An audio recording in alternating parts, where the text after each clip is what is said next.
Hey, everybody, welcome to Get Nerdy with Bergie. I'm your host, Nicole Bergen, the lady with the red glasses, and I have some exciting news. We just ran a national study of over 1,000 people for the personal injury industry. We tested some AI ads versus conventional ads, and the results might be different than what you think. You've got to stick around to learn more about it and what platforms are cutting through the clutter right now in America to generate those leads and lower those cost per case acquisitions.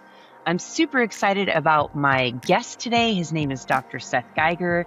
He helped author this study, and there's so much here that all of you are going to want to hear and see. So please stick around.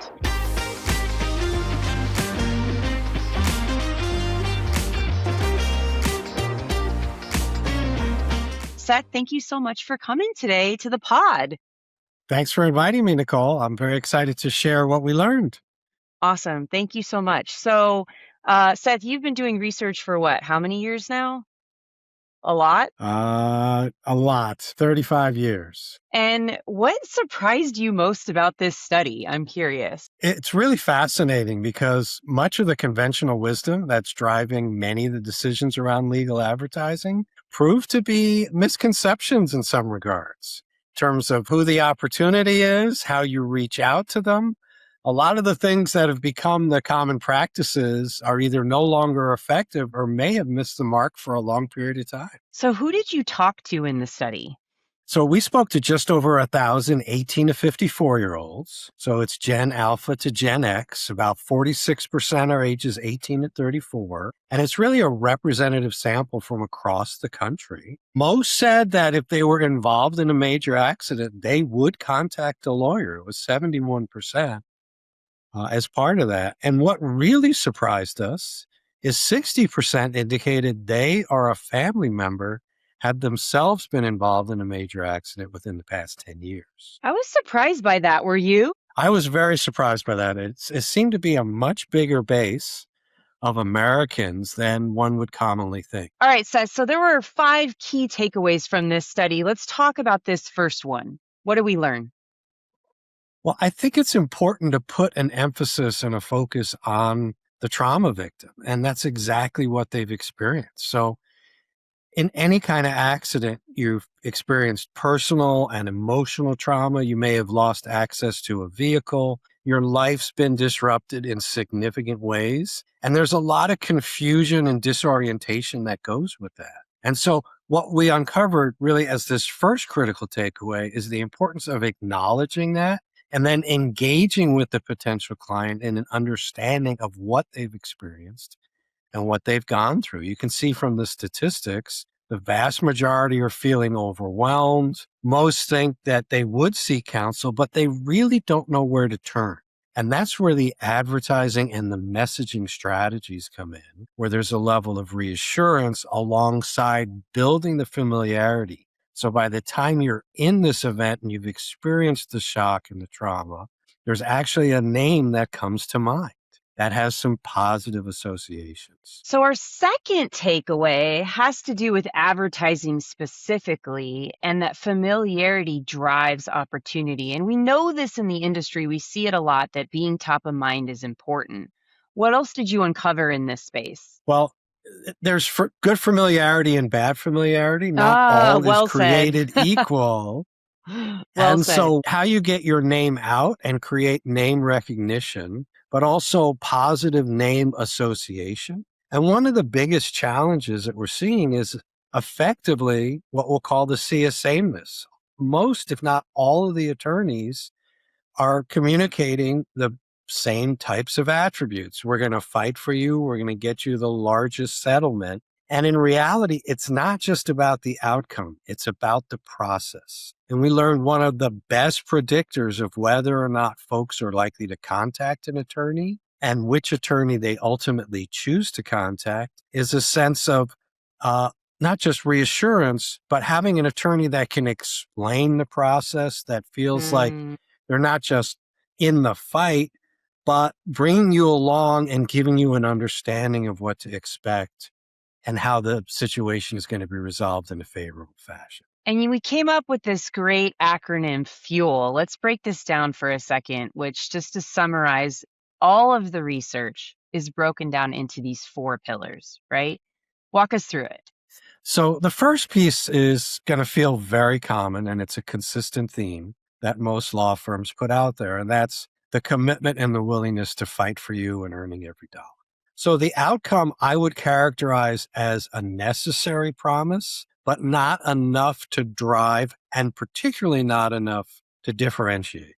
So that's the first component. It's the second one that we identified as being particularly important and the best predictor of if you're going to pick up the phone or reach out to an attorney. And that's somebody that takes the time to understand your needs, what you've experienced, what you've gone through, and helps not only to understand your issues, but to bring that into the mix as part of the plan for moving forward and the plan to get you the most positive sentiment or Now settlement, I should say. this next one, Seth, is the one that doesn't surprise me, and it's something I've been evangelizing on stages for some time now, and I've yet to really see the industry embrace this, particularly on social channels. If you are in legal marketing, please pay attention to this third one.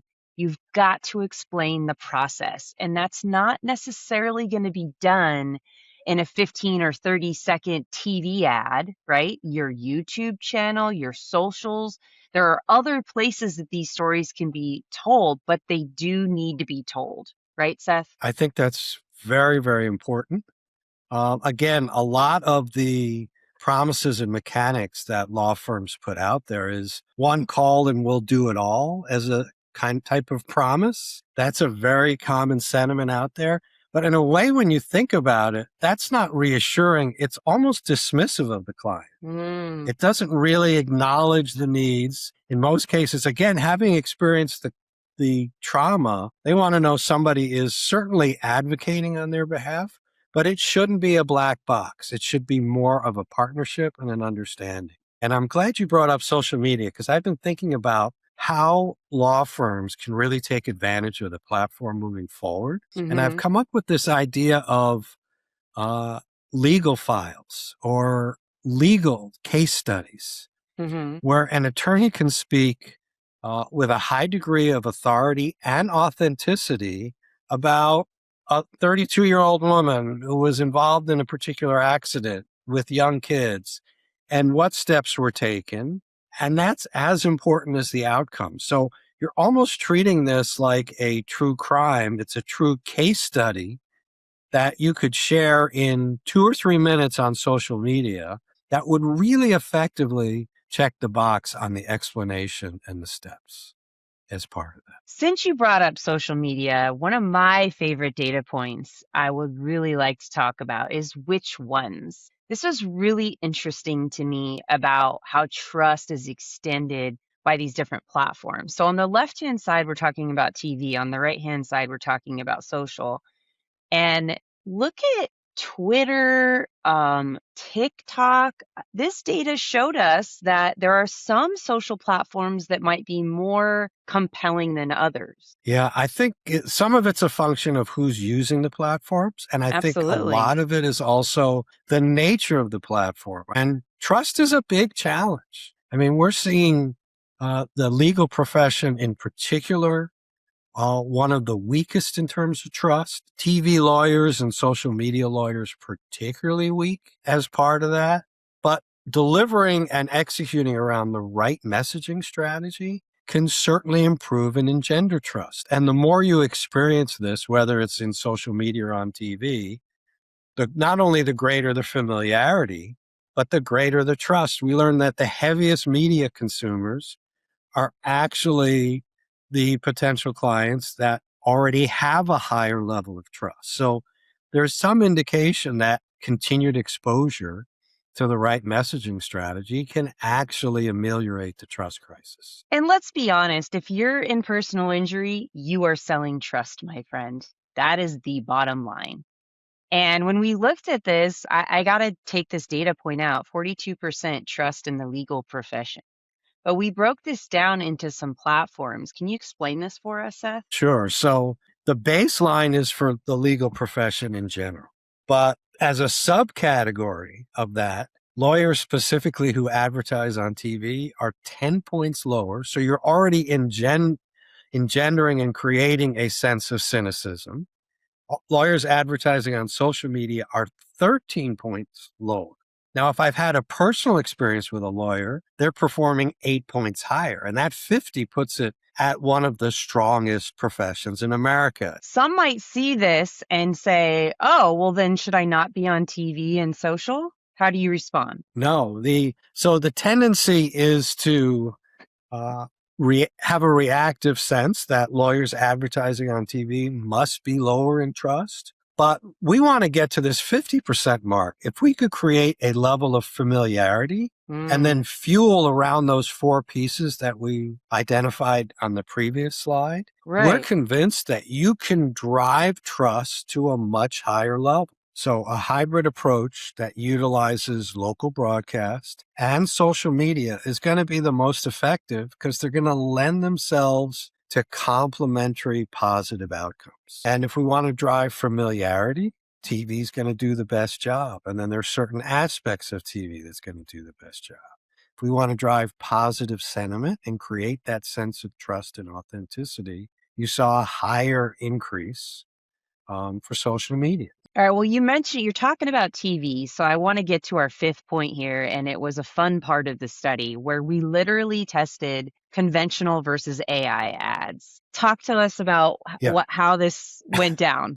So a number of law firms are now adopting an AI approach. And with AI, you can do all kinds of crazy things. You can jump off of a billboard onto a street. You can throw a hammer at a tractor trailer. You can take an Avengers theme and turn your law firm into a facsimile of the Avengers and so on. And so it's very memorable because it does effectively cut through the clutter. And that's what we learned. So we tested 4 conventional ads and 4 AI ads. And as a category, the AI ads were more effective in building familiarity. So the names of the law firms were far more memorable, and it was by about a 9-point gap. And then in one instance, for Onder law, we tested the same law firm. Half got the AI ad, half got the conventional ad.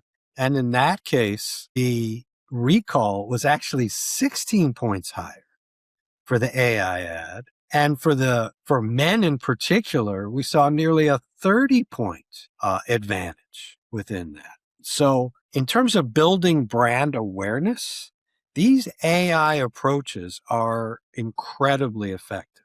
Now, there are other things that conventional ads do more effectively. So let's talk about that, right? We looked at the AI ads versus the conventional ads on the key attributes that help build trust. The conventional ads outperformed the AI ads. Yes, by a significant margin. So far more professional, informative, helpful. They're more measured. They're giving you specific reasons why you would consider a law firm, specific reasons why you would trust that law firm. So the measured approach is important. What's, I think, so meaningful about the AI ads is, again, they cut through the clutter. But there's so much going on there that you're not processing these other attributes. So I would take, just as we recommend, a bifurcated approach between broadcast with an emphasis on local news and between social media to help build many of these broader attributes. You would want a hybrid approach where AI ads are driving brand awareness and conventional ads are driving key attributes of the brand. So it is that hybrid approach, and you have to think about the platform and looking to make that splash, if you will, to be memorable, but back it up with the conventional to earn that trust. That's really important takeaway. Would you agree, Seth? I would absolutely agree. So bottom line, the loudest ad, ladies and gentlemen, isn't always going to be the winner. The most trusted one is.